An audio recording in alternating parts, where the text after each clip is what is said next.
Hi hello guys, అందరికీ నమస్కారం. మరో ఇంట్రెస్టింగ్ వీడియోతో మీ ముందుకు వచ్చేసా. ఫ్రెండ్స్, ఈరోజు మేము రావులపాలెం నుంచి కొండలేశ్వరంలో ఉన్న కొండలేశ్వర్ ఆలయానికి బయలుదేరుతున్నామండి. ఇది సరదా ట్రిప్ కాదండి, ఒక ఆధ్యాత్మిక అనుభవం. వీడియో కొంచెం లెంత్ అవ్వడం వల్ల 2 పార్ట్స్గా డివైడ్ చేస్తున్నానండి. ఫస్ట్ పార్ట్ వచ్చి ట్రావెల్ గైడ్, సెకండ్ పార్ట్ వచ్చి కొండలేశ్వర ఆలయ చరిత్ర. ఈ ఆలయం గురించి తెలియని వారు చాలామందే ఉంటారండి. ఈ ఆలయం ప్రాముఖ్యత ఏంటో తెలుసా? మనం కాశీకి వెళ్లే ముందు ఖచ్చితంగా ఈ ఆలయం దర్శించుకోవాలనేది చాలామంది విశ్వసిస్తారు. ఎందుకంటే ఈ ఆలయం గల చరిత్ర, శక్తి మనల్ని ఆశ్చర్యపరుస్తాయి. సో ఈ ఆలయం ఎక్కడ ఉంది, ఎలా వెళ్ళాలి అండ్ మన జర్నీలో ఏమేమి ఆలయాలను మనం దర్శించుకోవచ్చు అనేది క్లియర్గా ఎక్స్ప్లెయిన్ చేస్తాను. కాబట్టి ఈ వీడియో స్కిప్ చేయకుండా లాస్ట్ వరకు చూడండి. మన స్టార్టింగ్ పాయింట్ వచ్చి రావులపాలెంలో ఉన్న కోనసీమ ముఖద్వారం స్టార్ట్ అవుతున్నామండి. మనం గేట్లో ఎంటర్ అవ్వగానే మనకు ఫస్ట్ వచ్చే ఆలయమే దుర్గమ్మ అమ్మవారి ఆలయం అండి. ఈ route Kothapeta and Amalapuram road అండి. ఆ కనిపించేదే దుర్గమ్మ అమ్మవారి ఆలయం అండి. రావులపాలెం నుంచి కొండలేశ్వరం 50 కిలోమీటర్ల దూరంలో ఉందండి. మనం రావులపాలెం నుంచి కొండలేశ్వరం వెళ్ళే ఈ దారిలో ఏమేమి టెంపుల్స్ ఎదురవుతాయో వాటి గురించి మీకు చెప్తాను. అండ్ వీడియో కొంచెం బ్లర్రీగా అనిపిస్తే ఏమనుకోకండి, మన దగ్గర కెమెరామెన్ కూడా లేడు. వీడియో అండ్ బైక్ డ్రైవింగ్ నేను అక్కడనే చేసుకుంటూ వెళ్తున్నా. కనీసం మన దగ్గర గ్లింబల్ గోప్రో ఉంటే మేనేజ్ చేసేవాడిని. మీరు కూడా ఒకరోజు ఇలా వెళ్దాం ప్లాన్ చేసుకుంటే ఈ కొండలేశ్వరం వెళ్ళే దారిలో మనకి చాలా దేవాలయాలు కనిపిస్తాయండి. అందులో కొన్ని మెయిన్ టెంపుల్స్ మంతపల్లి శనేశ్వర స్వామి, అలివేల కొప్పలింగేశ్వర స్వామి, అయినవేలు విఘ్నేశ్వర స్వామి, వానపల్లి పల్లాలమ్మ, గున్నేపల్లి సత్యం తల్లి. మాటల్లోనే మందపల్లి వచ్చేసామండి. ఆ ఆర్చ్ కనిపిస్తుంది చూసారా? ఆ లోపలికి వెళ్తే మనకి మందపల్లి శనేశ్వర స్వామి ఆలయం కనిపిస్తుందండి. దర్శనం అయ్యాక మనం ఇదే రూట్లో వెళ్తుంటే లెఫ్ట్లోనే మనకి అయ్యప్ప స్వామి ఆలయం కూడా వస్తుందండి స్టార్టింగే.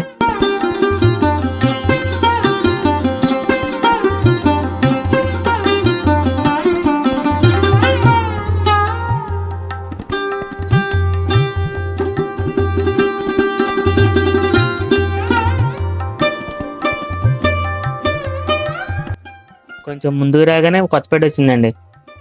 ఈ కొత్తపేట మనం రైట్ తీసుకుని లోపలికి వెళ్తే పలివేల కొప్పలింగేశ్వర స్వామి ఆలయం వస్తుందండి. కానీ మనం లెఫ్ట్లో నుంచి వాడపాలెం రోడ్లోకి వెళ్తున్నాం.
వానపల్లి ఊర్లో ఎంటర్ అయ్యండి. మనం ఈ లెఫ్ట్ లోంచి వెళ్తే వానపల్లి పల్లాలమ్మ ఆలయం వస్తుందండి.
జస్ట్ ఇప్పుడే అయినవల్లి ఊర్లోకి ఎంటర్ అయ్యామండి.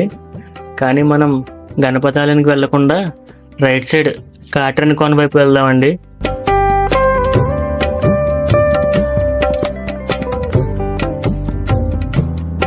కొంచెం ఎదరు రాగానే అయినవల్లి బోర్డు కనిపిస్తుందండి. అక్కడి నుంచి రైట్ తీసుకుని లోపలికి వెళ్ళాలి. మనం ఈ రూట్లో ఎందుకంటే ఫస్ట్ గున్నేపల్లిలో ఉన్న సత్యం తల్లి అమ్మవారిని దర్శించుకుందామండి. అక్కడ దర్శనం అవగానే డైరెక్ట్గా మనం కొండలేశ్వరం బయలుదేరదామండి. మనం కొండలేశ్వరంలో దర్శనం అవ్వగానే రిటర్న్ వచ్చే దారిలో అయినవల్లి వినాయక స్వామి టెంపుల్ దగ్గర ఆగుదామండి. అక్కడ దర్శించుకున్న తర్వాత అక్కడే భోజనం చేద్దామండి.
ఇప్పుడే మనం మురమళ్ళ రోడ్లోకి ఎంటర్ అవుతున్నామండి.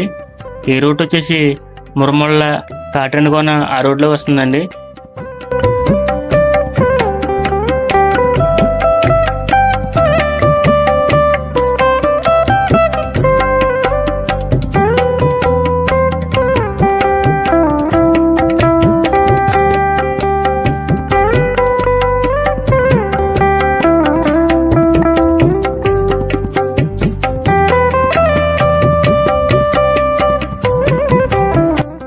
కొంచెం ఎదరు రాగానే మనకి కాకినాడ పోతుకూరు కాట్రేని కోన బోర్డు కనిపిస్తుందండి. ఆ బోర్డు వచ్చిన వెంటనే జంక్షన్ వస్తుంది. ఆ జంక్షన్ నుంచి మనం రైట్ తీసుకుని లోపలికి వెళ్తే గున్నేపల్లి సత్యం తల్లి ఆలయం వస్తుందండి. ఆ అమ్మవారి దర్శనం అవ్వగానే మనం డైరెక్ట్గా కొండలేశ్వరం బయలుదేరదామండి. వాయిస్ ఓవర్ ఎలా ఉందో చెప్పండి ఫ్రెండ్స్, ఎందుకంటే నేను ఇలాంటి వీడియోస్ ఫస్ట్ టైం చేస్తున్నా. సో మీకేం తప్పు అనిపిస్తే క్షమించండి. ఏమన్నా సజెషన్స్ అని చెప్పండి, కరెక్ట్ చేసుకుంటా. ఈ రోడ్లోంచి కొంచెం ఎదరు రాగానే మనకి రైట్ సైడ్ ఆర్చ్ కనిపిస్తుంది. అదే గున్నేపల్లి సత్యం తల్లి ఆలయం అండి. ఇక్కడ దర్శనం అవగానే మనం డైరెక్ట్గా కొండలేశ్వరం బయలుదేరదామండి.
మా అమ్మగారు పెద్ద కోరిక కోరుకుంటున్నారు.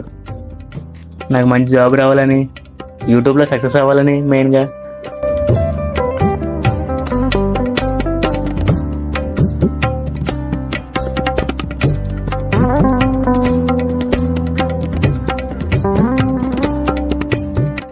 సత్యంతల్లి అమ్మవారి దర్శనం చాలా బాగా అయిందండి. మా అమ్మగారు పెద్ద కోరిక కోరుకున్నారు. మీరు నా గురించి కోరుకోండి. అందరూ బాగుండాలి, అందులో నేను ఉండాలి.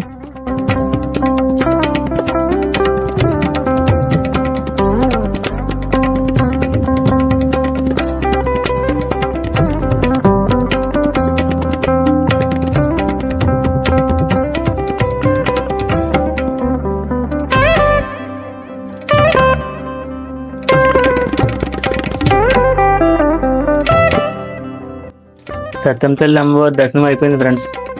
మనం ఇంకా కొండలసరం బయలుదేరుతున్నాం.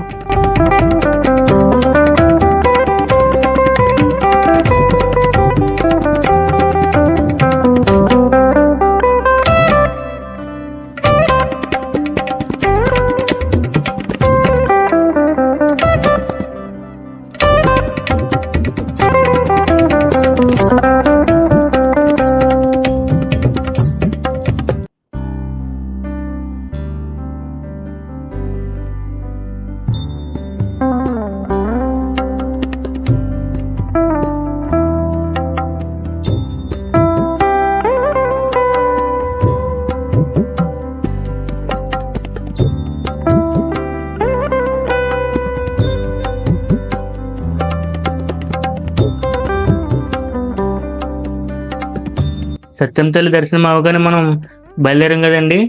అక్కడి నుంచి 15 కిలోమీటర్లు ఎగర రాగానే మనకి ఇక్కడ కాట్రేనికోన బ్రిడ్జ్ తగులుతుంది. అక్కడి నుంచి మనకి కొండలేశ్వరం శివాలయం మార్గము అని బోర్డు కనిపిస్తుంది చూసారా, అక్కడి నుంచి మనం లెఫ్ట్ తీసుకోవాలండి.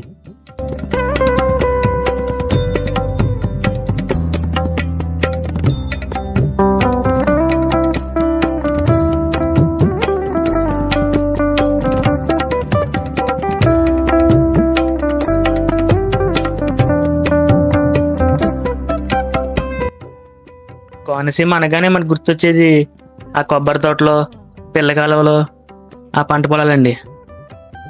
మనం కొండలేశ్వరం వెళ్ళేటప్పుడు కూడా ఆ కొబ్బరి తోటలో, పిల్ల కాలువలో ఎక్కువగా కనిపిస్తాయండి. మీరు కూడా ఇదే దారిలో వెళ్ళినప్పుడు ఈ నేచర్ని బాగా ఎంజాయ్ చేస్తారు.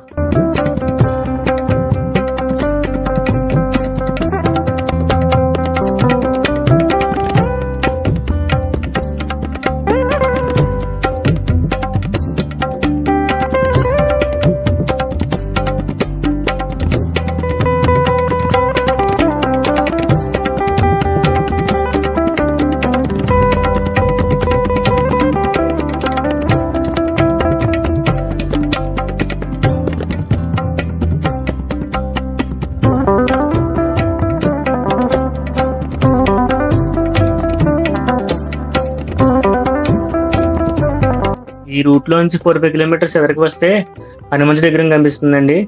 అక్కడి నుంచి రైట్ తీసుకుంటే వృద్ధగౌతమి నది, లెఫ్ట్ తీసుకుంటే కొండలేశ్వర ఆలయం వస్తుందండి.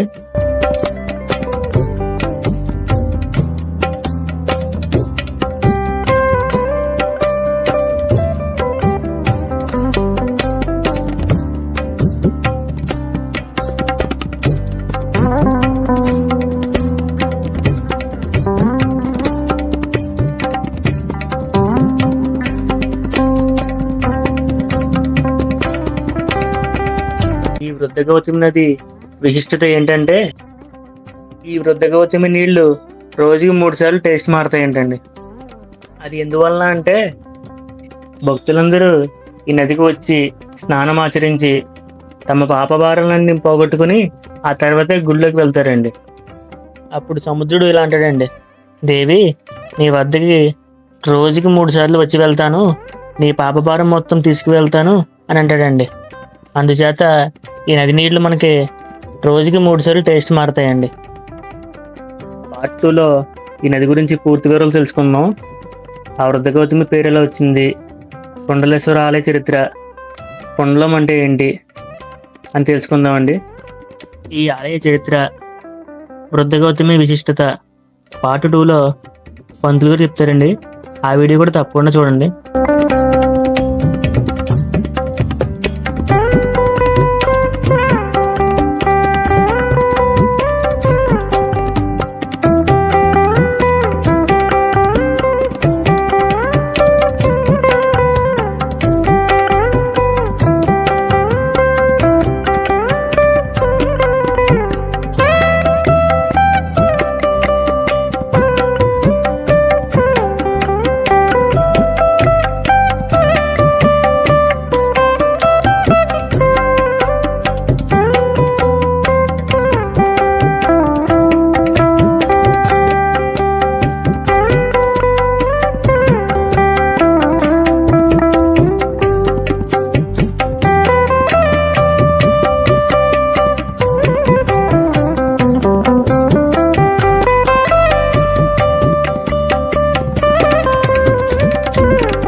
విష్ణుమూర్తికి దశావతారాలు ఆయనకి గ్రాండ్ అవుతారు. ఈశ్వరుడికి 363 శివలీలలు. దీనికి రోజుకో లీల. అంటే మా పూర్వీకులు పురాణాలు తెలిస్తే మా పూర్వీకులకు దొరికినవి 26 శివలీలలు దొరికాయి. ఆ 26 శివలీలలు కూడా ఆలయ గోపుర శిల్పాలకు నిర్మించారు. శివలీలలే కాకుండా శక్తి పీఠాలు, నవగ్రహాలు, అష్టదిక్పాలు మొత్తం 74 శిల్పాలు ఉంటాయండి ఆలయంలో. ఇన్ని శివలీలలు, ఇన్ని శిల్పాలతో ఉన్న ఆలయ గోపురం మన ప్రపంచంలో ఇదే మొత్తం అంటారు. ఈ ఆలయం మీద చూసే కొన్ని క్షేత్రాలు అనగా గొల్లల మామిడాడ, వేములవాడ, ఇలా కొన్ని దేవాలయాల మీద కొన్ని శివలీలలే నిర్మించగలిగాలి. అన్ని శివలీలలు నిర్మించలేగలిగాలి. ఇప్పటికీ ఆ శివలీలను మీరు దర్శనం చేసుకోవచ్చు. ఏ లీలకి ఆ పేరుతో శివలీలు ఉంటాయండి. నక్షత్రము హర హర మహాదేవ శంభో శంకర. ఓం నమః శివాయ. ఓం నమః శివాయ.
వీడియో తీసుకుంటారని పంతులు గారిని అడిగితే తీసుకోమ్మా అని బాగానే సపోర్ట్ చేశారండి మనకి.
ఈ వీడియోకి ఇంతే ఫ్రెండ్స్.